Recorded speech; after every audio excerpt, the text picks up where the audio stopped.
Welcome to our channel. Today we how to subscribe to Buildertrend for project scheduling, easy tutorial step by step clearly. Open your web browser and navigate to the Buildertrend website. In the top right corner, click on the Sign Up button. Select the type of account that best fits your needs in the drop-down menu.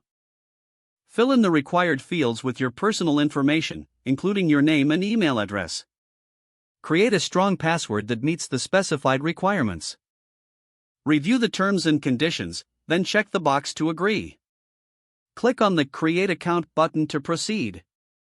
Once your account is created, you will receive a confirmation email. Open your email inbox and locate the confirmation email from Buildertrend. Follow the provided link in the email to verify your account. After verification, return to the Buildertrend website. Log in using your email address and the password you just created. Navigate to the dashboard where you will see various options. Select the Projects tab to access project scheduling features. Click on Add New Project to start your first project. Fill in the project details such as name, start date, and end date. Use the scheduling tools to assign tasks and deadlines to team members.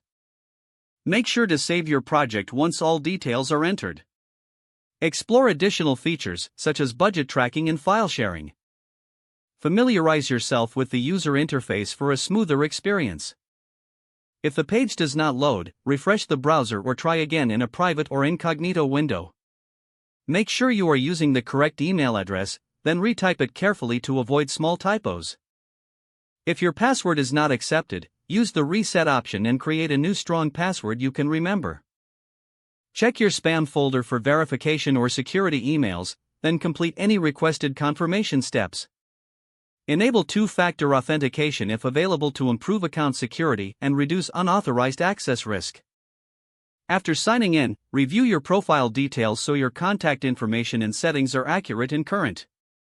If you see an error message, note it down and try again. Log out when you finish, especially on shared devices, to keep your account and payment information secure. Don't forget to like this video and subscribe to our channel for more step-by-step tech guides.